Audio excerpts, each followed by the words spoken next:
Muy buenas tardes a todos los amigos de su programa Directo al Punto. Les saluda Dajitzia Cortés y usted está en sintonía por la cadena Guapa Radio, La Poderosa, a través de sus 2 emisoras, 6 AM, 6 FM. Los que ya están conectados a través de guaparadiopr.com, el canal digital de esta su emisora, e igualmente los que están con la aplicación celular Guapa Radio, bienvenidos todos. Un saludo al compañero Luis Lajara en los controles y a los que también se están conectando a través de Facebook Live de la página Directo al Punto PR. Bueno, ustedes saben que hoy es viernes y que iniciamos la semana pasada un panel de republicanos que están reclamando que quieren ver acción, no importa quién esté en el poder y quién va a entrar en enero. Y así las cosas, pues hay varias cosas que hablar sobre ese tema en el día de hoy. Está con nosotros el licenciado Alfredo Casio. Bienvenido, buenas tardes. Buenas tardes, Dajitzia, a ti, a todo el personal de la emisora y a la radioaudiencia de tu programa. Y está con nosotros el licenciado Joel Salgado, vía telefónica. Bienvenido. ¿Cómo estamos, Dajitzia, Ocasio, a este público que siempre nos escucha los viernes? Esperamos hoy poder, ¿verdad?, cumplir con la meta de informarles. Así es, y ya mismo se conecta con nosotros también el licenciado Jorge Rodríguez. Y comenzamos. Hay varios temas sugeridos. Está el tema de la solicitud de los 70 millones de parte del Comité Olímpico y sabemos que esto tiene que ver con el tema de la política, aunque la gente crea que no, que sencillamente están hablando de un evento deportivo. Y como nota nos dice Jorge Rodríguez, que luego nos va a adelantar más información, que 13 informes del Contralor demuestran que el Comité Olímpico, él dice que tiene medalla de oro en corrupción, y de eso él nos va a hablar porque él es auditor y trabajó todo eso, que él nos explique por qué no está de acuerdo. Igualmente tenemos la petición de Jennifer González en el Congreso a favor de admitir al territorio de Puerto Rico como Estado. La comisionada residente tuvo 5 minutos y de eso vamos a hablar también. El radiotelescopio de Puerto Rico y su demolición ahora mismo está en boga y también están reclamando que es patrimonio, etcétera, y que realmente cumple con una, que tiene un valor incalculable, etcétera, etcétera, etcétera, pero eso nos van a hablar ellos. Y obviamente hay que hablar del estatus, de dónde están las denuncias de Donald Trump sobre el alegado fraude en las elecciones de los Estados Unidos. En las elecciones presidenciales Joe Biden, Donald Trump. Vamos a comenzar con el tema de la solicitud de los 70 millones. Se habla de que es necesario para la salud mental de este país, para mover la economía, y otros dicen que realmente eso es un gasto innecesario cuando ahora mismo hay tantas necesidades. ¿Qué nos dice Alfredo Casio? Bueno, déjame hacerte unos disclosures en esto. De hecho, eres de Mayagüez, privilegio, que para allá que quieren ir. Déjame empezar que de las personas que se reunieron con el gobernador electo, de las 3, yo conozco a 2, y uno de ellos muy cercano a mi persona, ya que estudió conmigo desde los grados elementales hasta que nos graduamos de la escuela superior. Estudiamos juntos en la universidad, estudiamos juntos en la escuela de Derecho, fuimos roommates mientras estuvimos en la escuela de Derecho, y es compadre mío. Así que establecido, vamos a ver. Hago todos esos disclosures.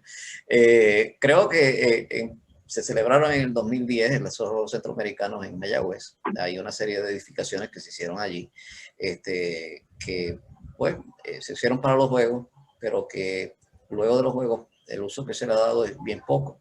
Lo que ocurre siempre, lo mismo pasó con los Panamericanos aquí. Todos vimos como lo que terminó siendo la piscina del Escambrón y todas esas cosas donde se gastaron millones de dólares. Y luego, pues, los centroamericanos del 93 en Ponce, los del 66 en San Juan. Pero fíjate, en el 93 en Ponce, la inversión no fue tanta, porque ya el municipio de Ponce, en aquella época, Joselín Tormos Vega, que había sido el alcalde, había construido gran parte de las facilidades. Tenían el Coliseo Pachín Vicente, tenían el Parque Paquito Montaner remodelado, tenían la piscina olímpica que la había hecho Joselín Tormos Vega al lado del parque del estado de Paquito Montaner. Había un montón de facilidades ya hechas y la inversión no fue tanta, pero en Mayagüez hubo que construir un estadio para pista y campo. Remodelaron el estadio Isidro García, y lo convirtieron en un estadio en donde, pues, si tú vas, no ves el juego completo. está mal diseñado. El arquitecto parece que nunca había ido a un juego de pelota. Y aunque pues se ve un diseño bien bonito, pero donde quiera que tú te sientas en el parque de pelota, hay áreas del terreno de juego que tú no ves. No tienes una vista completa. Y pues en una ocasión el alcalde dijo que iba a demandar a los arquitectos, pero pues todavía la demanda nunca se vio. Y ahora que estamos en esta quiebra económica, donde llevamos varios años sin pagarle a nuestros acreedores, pues viene esta solicitud de volver a tener la sede. Yo, pues, por respeto a dos personas, un amigo, un hermano del alma que está envuelto en eso, no he podido hablar con él aparte. Tu postura. Cuando ustedes los estadistas están reclamando dinero para que se trabaje con el plebiscito y en Estados Unidos todavía tienen que depender de la Junta que les apruebe dinero para toda esa movida, ¿cuál es tu postura? Yo creo que en estos momentos es una solicitud de tiempo. Vamos a ver qué nos dice Joel Salgado, licenciado. Bienvenido nuevamente. Gracias. Mira, yo siempre he sido una persona que ha apoyado los deportes como una inversión social para el desarrollo de la juventud, de los niños, para que las personas con un talento especial en un deporte se desarrollen, representen a Puerto Rico. Orgullo, ¿verdad? Por todos estos recursos talentosos que salen de Puerto Rico. Sin embargo, tengo que establecer que en este momento histórico estamos viviendo, hay que priorizar en qué invertimos el dinero y traer unos juegos a Puerto Rico, básicamente de aquí a 2 años o quizás menos, en medio de una pandemia, después de terremotos, después de 2 huracanes, Puerto Rico todavía no se recupera. O sea, yo pienso que tenemos que empezar el 2021 con las prioridades correctas, y definitivamente Juegos Mayagüez, con la inversión de 70 millones, eso es un dinero que se puede destinar para otras causas que lo ameritan más. Mira, por ponerte un ejemplo, el 3 de noviembre hubo un mandato del pueblo mayoritariamente por la estadidad, y hay que nombrar a 2 delegados, representantes de Puerto Rico, para que vayan al Congreso por 4 años a cabildear y a luchar para que el Congreso le dé validez a ese mandato. Pues ahí hay un dinero que hay que buscar, y es por una causa mucho mayor que el deporte, que es que logremos la igualdad de derechos bajo la bandera americana de donde somos ciudadanos. Así que yo creo que hay muchas prioridades que vienen primero, ¿verdad? Que traer unos Juegos Olímpicos a Mayagüez, que esto es algo que sin duda alguna favorece a los comerciantes de la zona, trae un intercambio cultural importante, pero no es el momento. Entonces, bueno, mira, básicamente ningún país está dispuesto a celebrarlo por la crisis que hay de salud con el COVID. No sabemos cuánto tiempo va a durar, no sabemos cuánto tiempo tarde la distribución de la vacuna, y sin saber eso ya nos vamos a comprometer a traer un montón de miles de personas para que vengan a Puerto Rico de diferentes partes del mundo, sin saber si para ese momento vamos a haber superado la pandemia. O sea, yo no creo que sea prudente comprometernos con un evento como este en este momento. Vamos con el licenciado Jorge Rodríguez. Bienvenido. Gracias, Daixa. Comenzamos con el tema de los 70 millones, así que te integras y arrancamos. Seguro. Un saludo para ti, para Alfredo Casio, Joel Salgado y la audiencia de la cadena Guapa Radio. Pues yo creo que este problema del Comité Olímpico de Puerto Rico como un elemento parasitario de los fondos públicos ya ha llegado al extremo del colmo. La Oficina del Contralor de Puerto Rico ha emitido 13 informes de auditoría. 13, no uno, no dos. 13, más de 10 informes. En todos los informes de auditoría del Contralor se detectan fallas, violaciones de ley y actos de corrupción por todos los presidentes del Comité Olímpico. Desde Germán Riquejó Sampaio, Héctor Cardona, el señor Bernier y la actual Sara Rosario, que hace 2 o 3 meses tuvo que devolverle al fiscal federal $700,000 de un contrato ilegal, de un esquema de corrupción donde el Comité Olímpico participó. Y ahora, a un gobierno en quiebra, hay que ser bien fregado para venir a pedirle 70 millones para hacer juego, utilizando a un economista que se llama Alameda de Mayagüez, que es el mismo economista que hizo el informe que se utilizó para los centroamericanos de Mayagüez. Usan el mismo y cada 4 años vienen con el mismo cuento, con el mismo economista, con el mismo estudio, a decir que van a dejar una millonada para el pueblo de Puerto Rico, y lo que hacen es comerle una millonada a las contribuciones del pueblo de Puerto Rico, mientras aquí hay viejitos que no tienen una ama de llave para que los cuiden en la cama porque están encamados. Mientras los niños de escuela pública no tienen bates ni bolas, no pueden hacer deporte en la escuela pública porque no hay con qué darle equipo para hacer mente sana y cuerpo sano para nuestros niños en la escuela pública.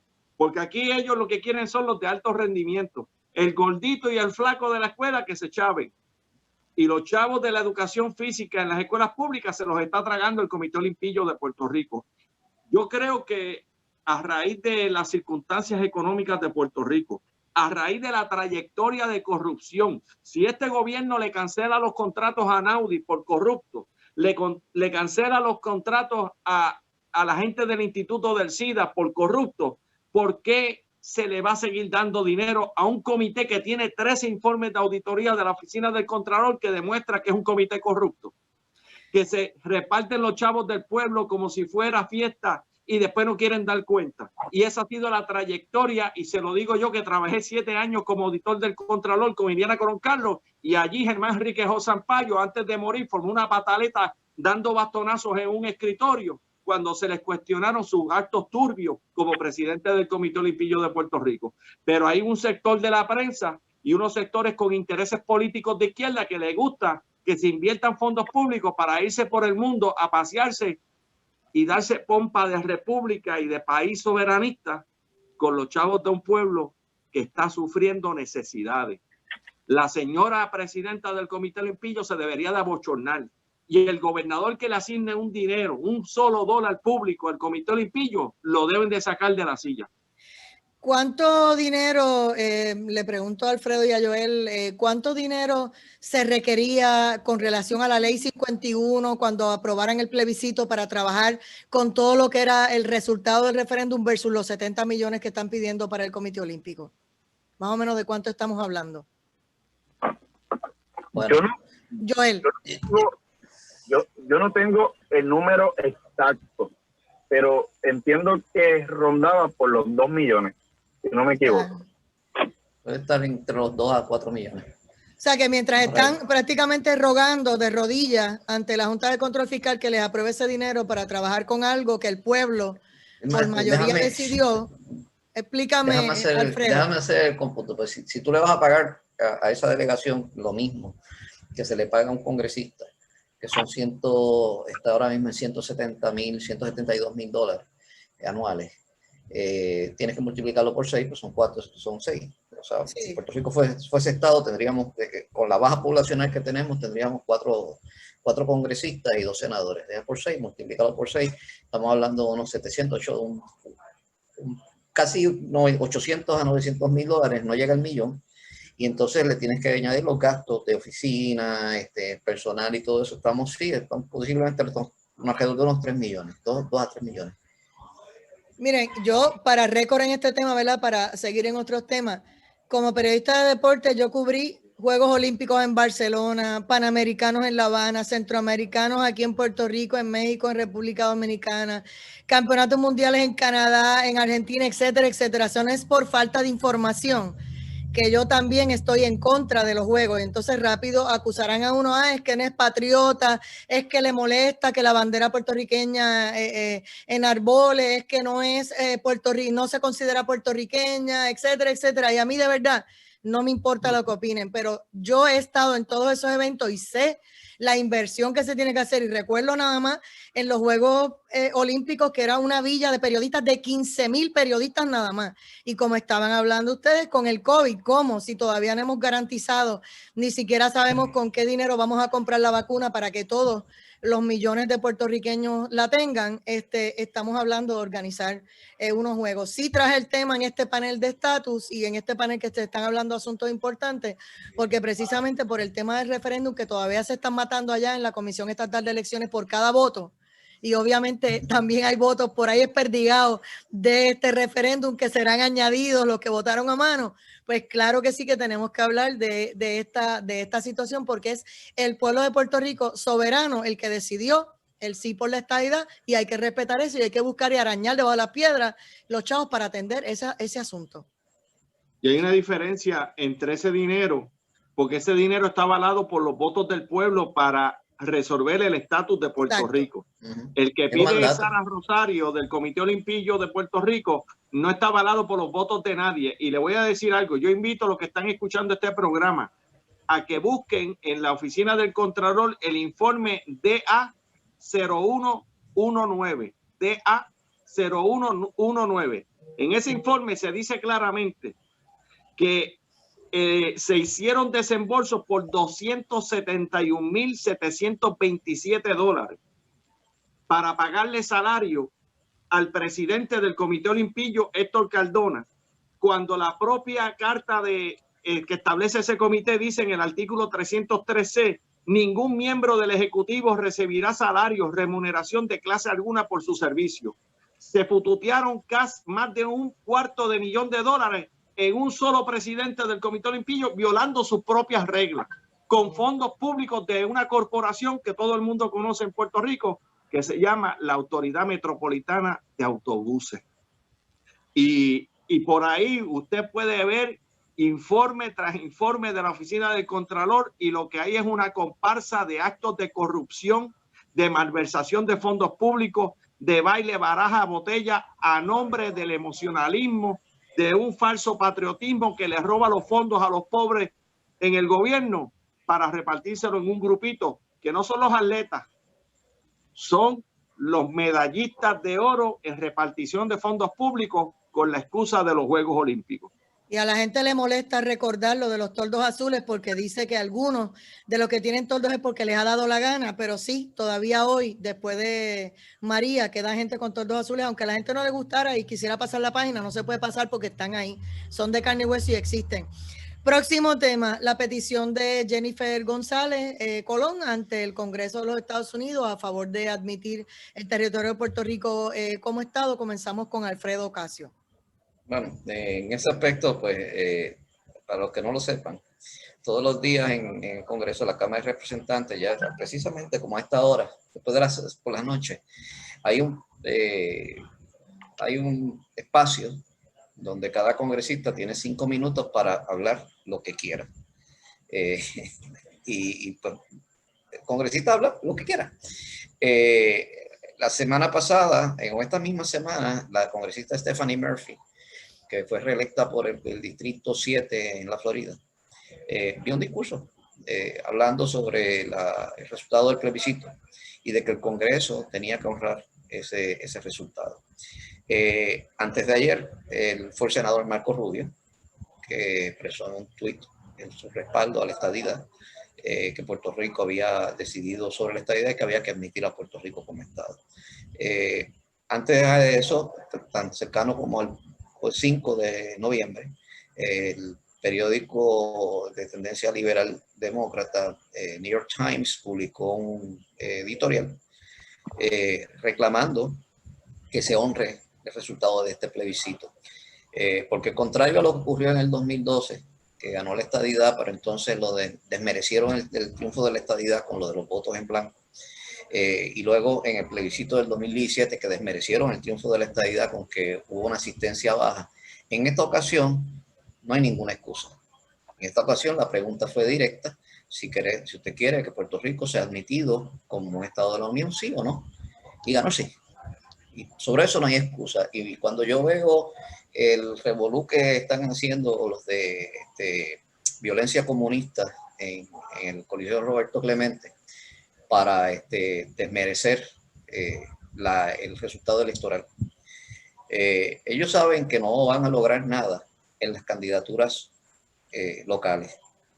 Lo que sí ellos tienen en agenda es desmerecer todo el proceso para entonces decir que el triunfo de la estadidad fue producto de un fraude. Y esa es la verdadera estrategia que hay detrás de todo eso. Mientras aquí está todo el mundo enfocado que no, porque no sé, el maletín, que si los votos adelantados, que es cierto, que si la candidatura de Natal, que si... No. La agenda que hay detrás de estos seres diabólicos que se esconden y se hacen pasar por gente buena, que no lo son, es precisamente desmerecer todo el proceso para poder ir al Congreso a decir, sí, la estadidad ganó, pero todo esto fue un proceso fraudulento.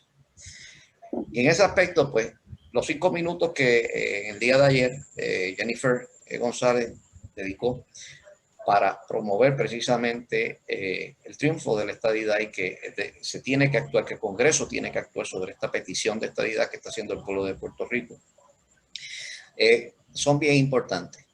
Y yo he tenido mis diferencias con Jennifer en muchas cosas, pero en esto la tengo que apoyar 100%. Yo escuché su discurso, habló claramente, estableció que ganó el sí, sin duda, sin nada que pueda manchar ese triunfo, y que el Congreso tiene que actuar.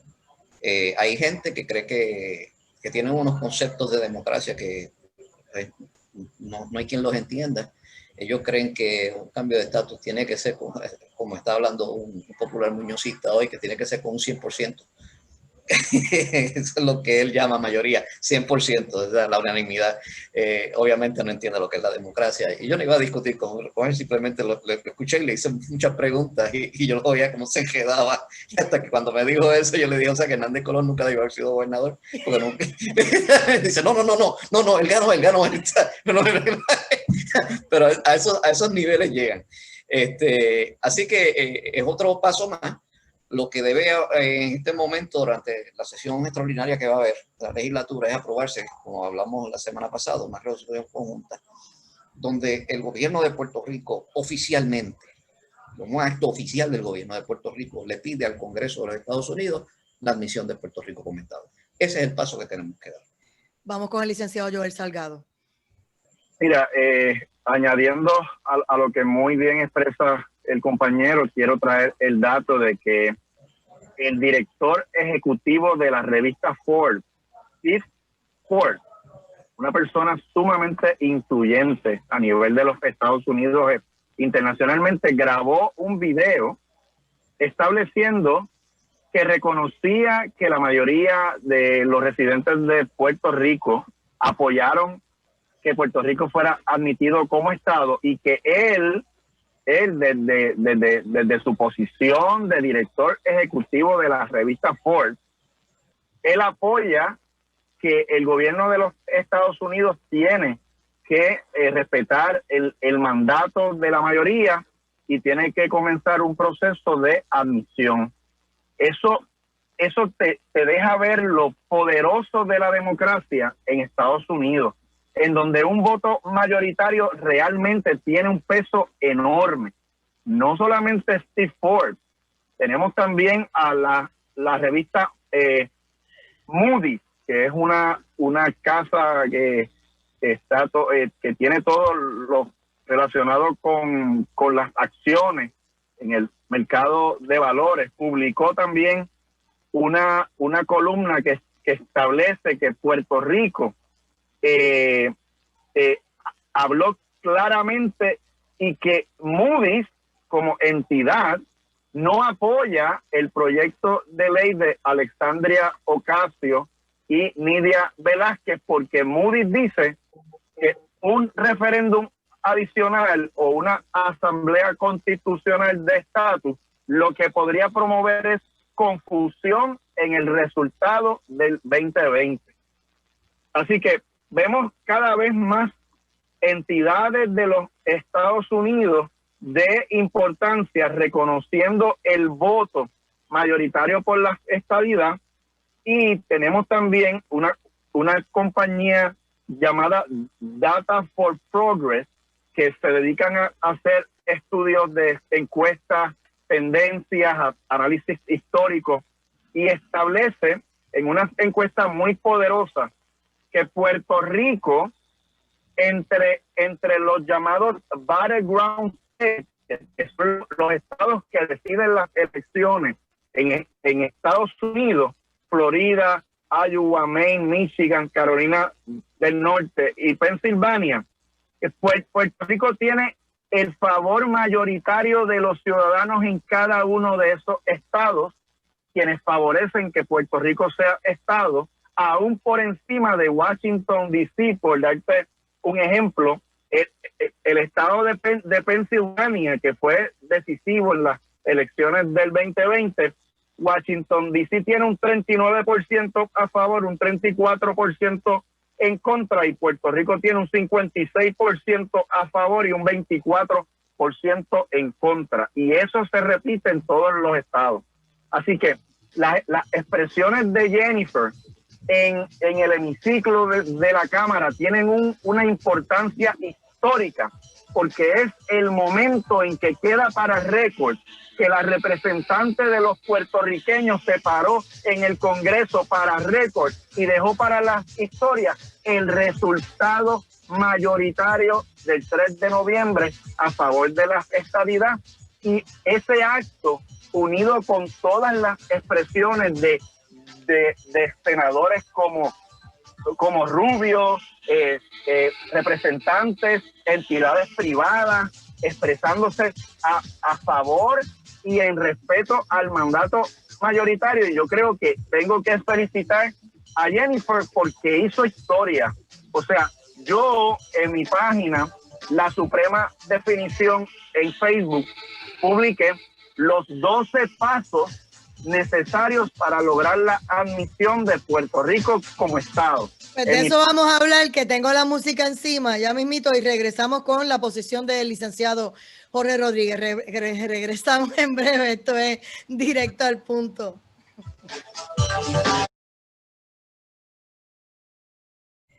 Y regresamos a Directo al Punto. Soy Adaitza Cortés y seguimos con los licenciados Alfredo Casio, Joel Salgado y el licenciado Jorge Rodríguez, que está ahora para el uso de la palabra. Bueno, el tema que estábamos discutiendo antes de la pausa era lo relacionado a las divulgaciones o las expresiones que se han hecho en el floor de la Cámara de Representantes Federal sobre el resultado del referéndum de estadidad sí o no. Y en ese particular, la comisionada residente por Puerto Rico se expresó, tengo entendido que fue ayer, luego de que se convirtiera en viral, realmente viral, el video de la congresista de la Florida que la madrugó y hizo una expresión extraordinaria en el floor con un discurso que ella parecía puertorriqueña de pura cepa. Lo único que los que vimos el video vimos que ella tiene raíces vietnamitas, pero nos sentimos muy agradecidos de esta congresista de la Florida, Stephanie, que hizo esas expresiones tan contundentes y firmes y con tanta verdad en ella. En cuanto a Jennifer, pues le tocó su turno y lo hizo. Y yo sé que hay gente que puede que cuestione por qué Jennifer no fue la primera. Yo, por ejemplo, yo tengo una gallina que cada vez que una gallina pone un huevo, la gallina que canta el huevo es la que lo puso. Pero aquí a Jennifer, las otras gallinas le cantaron primero. Pero nunca es tarde si la dicha es buena. Y Jennifer hizo una muy buena exposición, aparte de que ella trajo a la atención del Congreso, dentro de sus argumentos, algo que yo creo que es muy importante que la gente que está escuchando este programa tenga claro. Una de las voces diversas que han salido para desprestigiar el resultado del referéndum y la victoria del sí ha traído el planteamiento de que en esa votación la estadidad sacó menos por ciento que en el referéndum plebiscito del 2017. Es totalmente disparatado comparar por cientos de votaciones diferentes. Usted no compara los por cientos, usted compara los votos que sacó la estadidad en el 2017 y ahora en el 2020. Y para aquellos que quisieron ponerse a hacer trampa con la matemática, comparando por ciento, que no es lo que se compara en eventos separados y distintos, le tengo la buena noticia y mala noticia para ellos que quieren enredar al pueblo con mentiras, que la estadidad en esta votación del día martes 3 de noviembre sacó 120.252 votos más que en el 2017. En el 2017 sacó 97% del apoyo del voto legítimo en esa votación. Pero en esta del 2020 sacó 120.252 votos más que en el 2017. Y eso es mayoría de más del 50%, lo cual no tiene el estatus que tenemos ahora, porque este estatus que tenemos ahora fue derrotado en el 2012 con un 53% del electorado que le dijo que no quería continuar siendo. Aguanta la lancha ahí.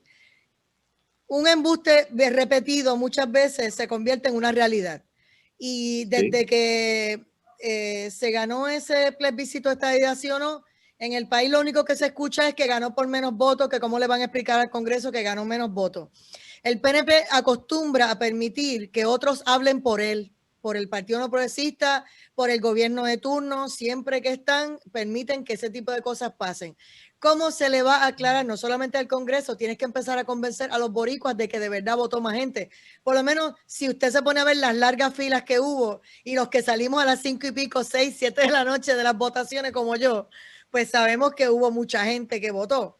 Pero, ¿cómo se le explica eso? Porque esos por ciento la gente, lo único que hablan es de las papeletas en blanco, de los que votaron que no, de la quinta columna, de todas esas cosas, y no hablan de lo que usted está hablando aquí. Pues mire, Adaísa, tú tienes un punto muy válido y la doctrina que están utilizando estas personas que quieren desmerecer el triunfo de la estadidad en este referéndum de sí o no, es la de repite una mentira muchas veces y se convierte en la verdad en la mente de la gente que no lee y que no se informa bien. Pero y la prensa y las redes que lo replican en los titulares y llega al Congreso. Seguro que sí, porque uno de los derrotados el pasado martes es ese sector de activistas izquierdistas y separatistas que tienen credencial de prensa, pero son activistas políticos y son separatistas. Y este pueblo tiene que entender lo que esa gente ha infiltrado la prensa en Puerto Rico a tal manera que ya la prensa verdadera está opacada por estos activistas de izquierda que tienen credencial también. Mañana yo puedo ir solicitar una credencial de prensa porque los requisitos de tu poder tener la credencial son constitucionales y protegidos por la primera enmienda. Pero yo no lo he hecho, pudiera hacerlo. Pero hay otros que están en los medios y tienen credencial de prensa, pero son activistas políticos de izquierda y separatistas y le mienten al pueblo, que es lo peor que puede tener un periodista, aparte de los políticos embusteros del ala izquierda que están tratando de decir que la estadidad salió peor en el 2020 que en el 2017, lo cual es falso, porque la estadidad sacó 120.252 votos más ahora que en el 2017. Y eso se demuestra con 2 certificaciones de la Comisión Estatal de Elecciones que se le van a entregar a los miembros del Congreso para que vean cómo fue en el 2020 y cómo fue en el 2017. Y va a ver el incremento en votos. 2016 te refieres. 2017 fue la votación plebiscitaria de ratificación del voto del 2012. Ya. Y para que quede claro, la masa electoral en los tres eventos no ha sido la misma. En el 2012, el 53% le dijo que no a continuar siendo territorio. Y cuando cogió la opción de estatus permanente para Puerto Rico, el 61% escogió la estadidad, que fueron 834.191 votos. Luego, cuando vino el año 2016, en el Congreso y en la Justicia dijeron que había que ratificar ese voto del año 2012, pensando ellos que iba a ganar la colonia. Se llevó la votación en el 17 y la estadidad volvió a ganar. Como volvió a ganar, ahora se hizo el referéndum para autorizar al Congreso que admita el territorio y volvió a ganar la estadidad, y esta vez con 120,000 votos por encima de lo que obtuvo la estadidad en la votación del 2017. No tienen manera de comprobar con números certificados de la Comisión Estatal de Elecciones absolutamente ningún retroceso en la lucha y el apoyo del pueblo de Puerto Rico a la estadidad. Absolutamente ninguno.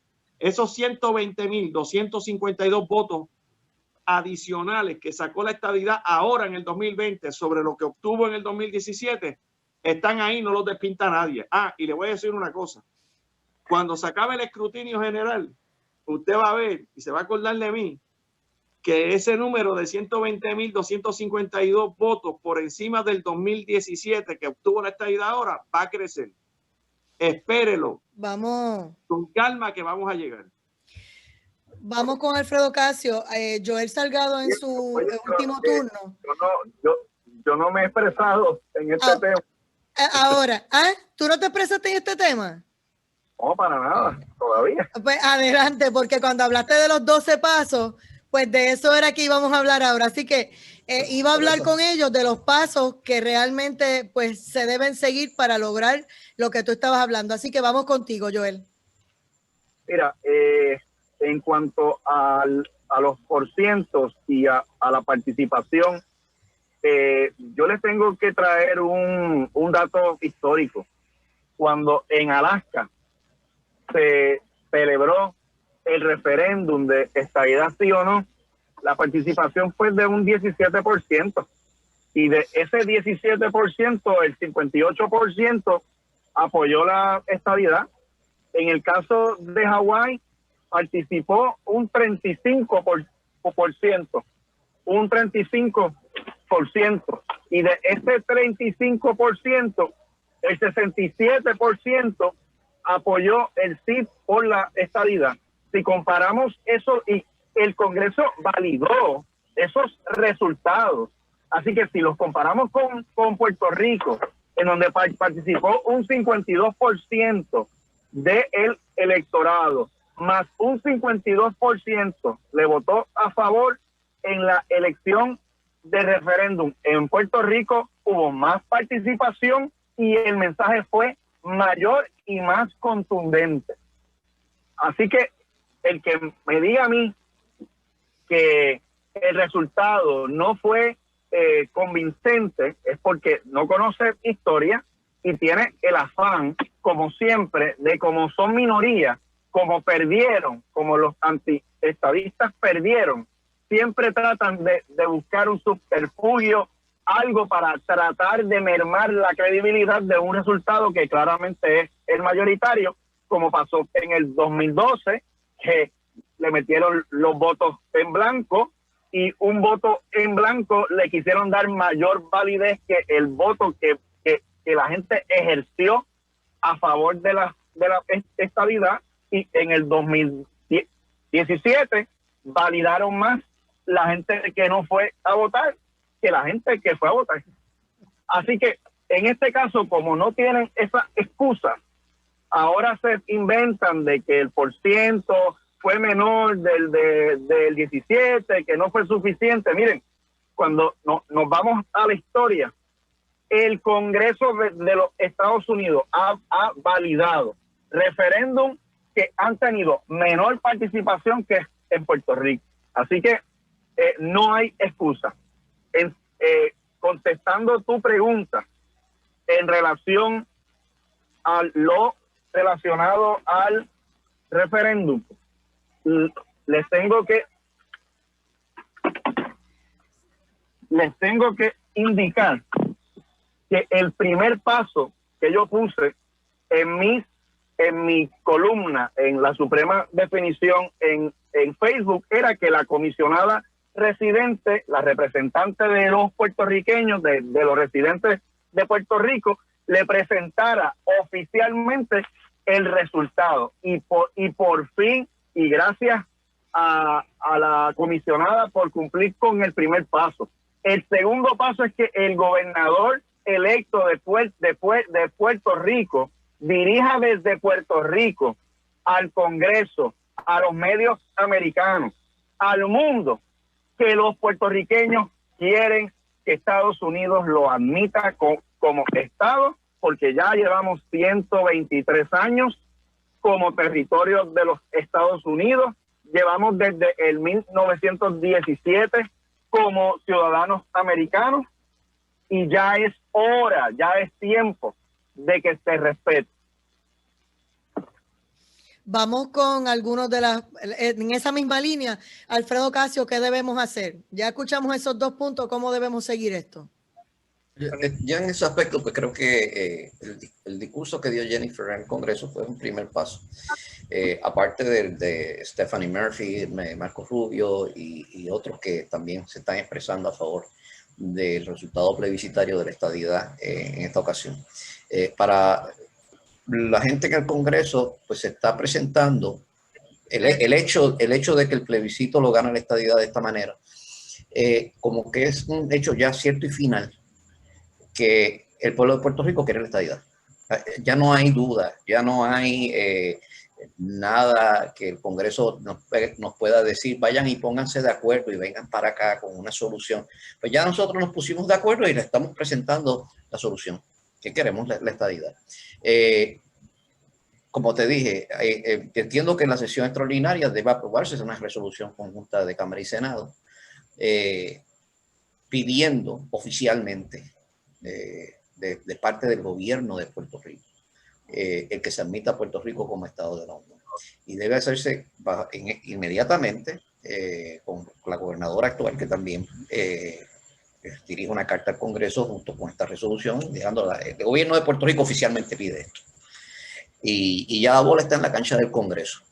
Lo próximo sería entonces iniciar el cabildeo para evitar que los elementos que no quieren que Puerto Rico se convierta en Estado empujen en el Congreso lo que en inglés se le llama una narrativa falsa. Y es de llevar hechos falsos y hacerlos pasar como si fuera cierto, para entonces entorpecer el camino a la estadidad. Hay que recordar que Aníbal Acevedo Vilá siempre dijo que este proceso había que desmerecerlo. Él sabía que el resultado iba a ser a favor de la estadidad. Por eso la estrategia de ellos siempre ha sido desmerecer el proceso. Nosotros tenemos que concentrarnos en que esto fue un proceso válido, legítimo, y que el Congreso acepte que es así. Por eso es que la lucha que se tiene que dar ahora mismo en la Comisión Estatal de Elecciones, para evitar que toda esta gente, todos estos comunistas, porque es que son comunistas, o sea, esto de decirse que son socialistas, no son comunistas, y los comunistas son como el Comején, es la peor calaña que existe en la humanidad, y son capaces de cualquier cosa para evitar que ellos logren desmerecer este proceso eleccionario. Yo creo que aquí por lo menos el PNP que está allí metido, en eso es que se tiene que concentrar, y en dejarse de estar reaccionando, ¿no? Con los comunistas tú no puedes estar reaccionando, tú tienes que tomar la ofensiva para evitar que ocurran estas cosas. Así que en eso, pues, el PNP hoy radicó un recurso en el Tribunal Supremo para que se dé el escrutinio, para que continuemos con los trabajos y detener esta estrategia de parte de estos comunistas de estar interrumpiendo, de estar evitando que se continúe con el proceso de escrutinio para certificar los resultados, con el único propósito de dar una falsa impresión, una falsa narrativa de que el proceso electoral en Puerto Rico fue uno fraudulento. Y eso es lo que tenemos que evitar. Nos queda poco tiempo, pero quiero escuchar la postura de Jorge Rodríguez, y no me quiero ir sin hablar de lo que está pasando en Estados Unidos sobre los alegatos de Donald Trump de fraude y en qué estatus estamos. Así que, Jorge Rodríguez, tu posición de qué hace falta. Ya hemos escuchado a Joel y a Alfredo. Bueno, ya comenzó las primeras manifestaciones en el Congreso, no solamente por Jennifer González, sino por otros congresistas, y también lo han hecho otros senadores, y también está comenzando a surgir planteamientos en medios de comunicación escrita, prensa, a nivel nacional planteando el asunto de Puerto Rico. Está sobre la mesa. La estadidad está sobre la mesa. La estadidad para Puerto Rico. Corresponde ahora que la gobernadora reciba la certificación oficial de la Comisión Estatal de Elecciones con los resultados finales del referéndum para que ella proceda conforme dice la ley a notificarle a cada uno de los 535 miembros del Congreso, entiéndase Cámara y Senado, y el presidente de nuestro país, los Estados Unidos de América. Una vez hecho esto, hay que comenzar un esfuerzo de cabildeo, de activación de opinión pública a favor de que se respete el voto de Puerto Rico para ser admitido como un Estado de la Unión. El propio gobierno de Puerto Rico tiene que asignarle dinero a una comisión que vaya a asegurarse de que se cumpla lo que el pueblo votó, y para eso tiene que asignarle dinero, y no son 20 ni 30 mil dólares. Le tiene que asignar sus par de millones de dólares para que puedan hacer un trabajo efectivo, incluyendo una campaña de publicidad a nivel nacional para demostrar a la nación entera el valor de Puerto Rico, que no vamos a entrar como un estado mendigo si nosotros también somos un activo importante para el fortalecimiento de la nación americana, y lavar la imagen que le han ensuciado estos mismos que Alfredo le llama comunistas, que han ido allá a decir que Puerto Rico quiere la estadidad, que las mujeres de aquí se preñan de hombres diferentes para que le den más cupones, y a ensuciar el nombre de Puerto Rico para tratar de quemar el puente que nos une a la estadidad. Como no lo pueden quemar desde aquí, lo quieren quemar desde allá. Y se lo digo yo, que he estado en el Congreso 2 veces cabildeando a favor de la estadidad para Puerto Rico, y los he visto. No tienen ni una pizca de bochorno de denigrar a la mujer puertorriqueña con tal de bloquear la estadidad y el derecho de igualdad de los puertorriqueños. Así de canallas son, así de malos americanos y de malos puertorriqueños son cuando están en Washington.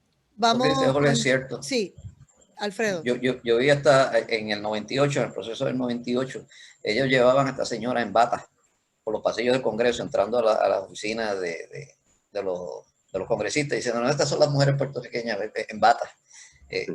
Fue una cosa bien fea, y uno lo dice y la gente aquí no te cree. Tal vez crees que es vacilón. Bueno, y Nidia Velázquez, la congresista, ya está diciendo que empezó a entorpecer, dice aquí Luz Carmona, porque dice que los votos son insuficientes. Joel Salgado. Mira, yo quiero traer 2 puntos que no lo pude traer ahorita. El primer punto es que Puerto Rico, por virtud de la ley del referéndum, la ley del plebiscito, se estableció que se tenían que nombrar 2 delegados que van a ser las personas que van a estar cabildeando en el Congreso. El problema está en que para que los nombramientos se puedan aprobar, tienen que pasar por Cámara y Senado de Puerto Rico. Y luego un llamado a Pedro Pierluisi, a Jennifer y a la legislatura, a que si no hacen esos nombramientos antes de que acabe este año, el próximo cuatrienio de enero en adelante, la Cámara y el Senado va a estar en manos del Partido Popular y en manos de los partidos emergentes, y no se van a poder nombrar esos 2 delegados de Puerto Rico, que es una parte fundamental. Ahora mismo tenemos Cámara y Senado para que se hagan los nombramientos y se aprueben. Mi llamado es a que lo hagan. Segundo lugar, para que Puerto Rico pueda ser Estado, en estos 4 años tenemos que cuadrar el presupuesto, por lo menos 3 años corridos, para que Puerto Rico pueda salir de la Junta de Control Fiscal, para que Puerto Rico pueda superar la quiebra. Puerto Rico tiene que desarrollarse económicamente, o por lo menos demostrarle al Congreso que tenemos un plan de desarrollo económico y que no vamos a ser un Estado dependiente. No tenemos que estar desarrollados para que el Congreso nos considere, pero por lo menos tenemos que tener un buen plan y ofrecer una buena expectativa de que vamos a ser un Estado desarrollado y que le va a añadir a la economía americana. Bueno, en lo que nos queda 3 minutos, el estatus de las apelaciones y de todo lo que ha estado planteando Donald Trump, presidente de los Estados Unidos, con su elección contra Joe Biden, que alegadamente ha sido declarado vencedor en esta contienda presidencial. Alfredo Ocasio. Vamos a empezar que quienes han declarado a Biden vencedor son los medios de comunicación que controla la izquierda radical demócrata comunista. Ya dejaron de llamarle presidente electo, ahora es el presunto ganador. Así está la situación. En el minuto que tengo, pues lo que te puedo decir es que en Georgia se hizo un recuento y una supuesta auditoría que no incluyó el revisar las firmas de los votos por correo. O sea que en realidad volvieron a contar los mismos votos que habían contado. Y el secretario de Estado dijo que había sido magnífico, que sí, no se validó el resultado. Sin embargo, cogieron al director del conteo de votos en el condado de Floyd en Georgia y lo votaron. ¿Por qué? Porque dejó de contarle miles de votos a Donald Trump.